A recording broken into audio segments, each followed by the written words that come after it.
masa Soekarno jadikan madhab? Emang kenapa? Saya dan bab ini madhabnya Bung Karno dalam bidang pembangunan ekonomi bangsa, madhabnya Jenderal Besar Haji Muhammad Soeharto. Saksikan itu.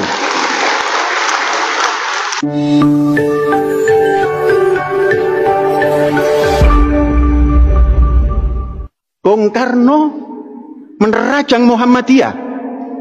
Yang dianggap Bung Karno, Muhammadiyah itu bisa diikuti oleh kaum intelektual. Dulu bahasanya bukan intelektual, intelektual. Lah kok ini masjidnya masih ada tabir-tabir? Dilabrak oleh Bung Karno. Aku masuk ke Muhammadiyah karena aku tahu tujuan Muhammadiyah adalah bisa diterima oleh akal intelektual. Tapi setelah saya melihat ini, di masjid ada tabir, ada musyawarah Muhammadiyah ada tabir, saya akan keluar kalau tidak dirubah. Tabir adalah merupakan simbol perbudakan wanita. Kapan itu dibaca oleh Syekh? Syekh kenalkan dulu, mengapa Syekh kok mengatakan madhab Bung Karno itu? Pada tahun 57, Syekh baru berumur 11 atau 12 tahun, berbaris kita, dipanggil oleh orang tua, suruh jabat tangan kepada Bung Karno yang di kereta api. Jabat tangan, aku kenal Bung Karno. Mulai memandang Bung Karno, apa yang terlintas? Bung Karno ini ganteng. Setiap Syekh maca itu dandan, Pak, kayak Soekarno tak gak Pak? Gitu. Wah, cilik durung, kok wis gede gitu. Nah, masih bocil belum. Kemudian lihat songkok Bung Karno itu kok tinggi. Songkok Bapak nggak terlalu tinggi. Pak, nanti kalau saya sudah bukan bocil, songkok saya akan ditinggikan seperti songkok Bung Karno. Makanya orang pada heran, itu songkoknya kok tinggi-tinggi, songkok Bung Karno. Nah, karena nggak punya apa namanya panutan, yos begitu.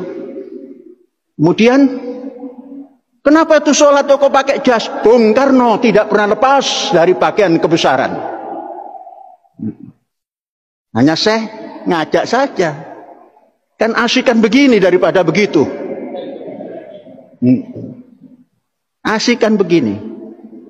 Kemudian itu sholatnya kok pakai kaos kaki? Memang punya kaos kaki ya dipakai. Kalau nggak punya nggak pakai. Kemudian saya ngelamun, seakan-akan berjumpa Bung Karno. Panji Gumilang, kamu berlebihan. Mengapa berani meletakkan wanita di soft depan?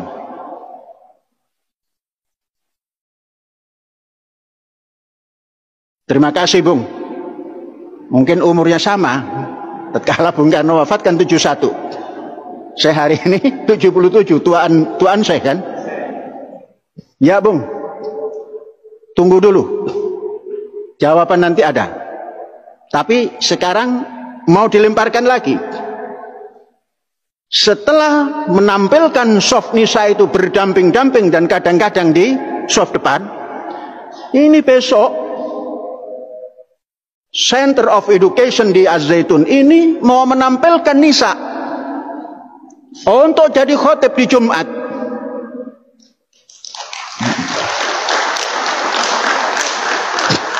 Itu Bung Karno secara imajiner meletakkan topinya.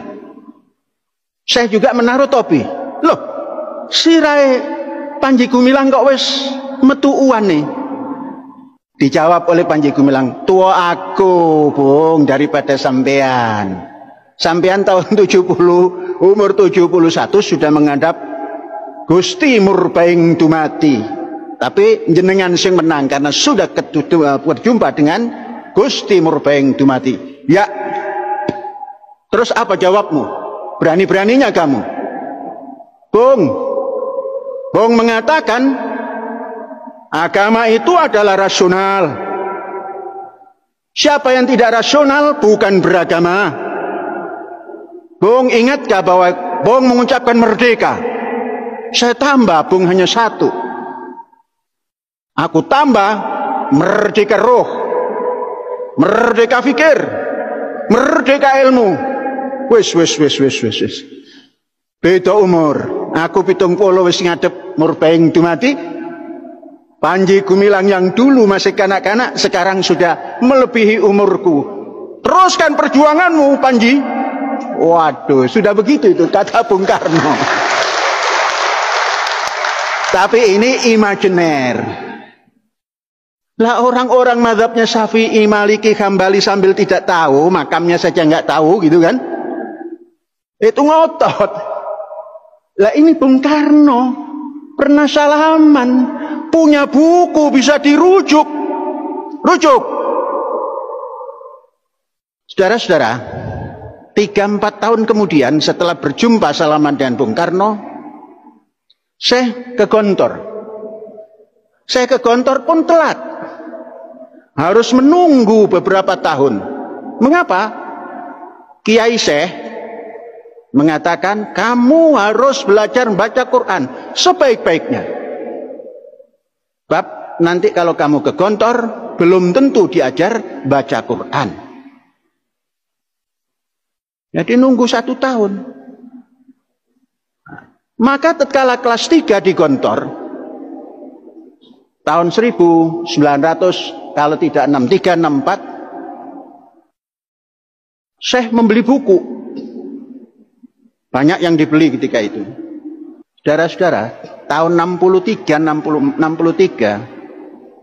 itu bayar uang dapur itu sudah mulai inflasi antara 35.000 1 bulan. Dari awalnya 1.500 sampai ke 35.000. Bayangkan, 3 bulan Syekh nggak bayar dapur. Hampir-hampir disuruh pulang. Orang tua dipanggil. Gimana ini? Nanya orang tua. Kenapa nggak kamu belikan? Nggak kamu bayarkan makan? Makan bisa minta lagi ke bapak. Buku ini bapak belum tentu bisa nyari. Apa nak? Ya wes, ganti. Diganti oleh orang tua. Jadi begitu, sampai daripada ilmu sosial, ilmu tetek bengek, sampai pada ilmu politik, terus berkomunikasi secara imajiner dengan Bung Karno.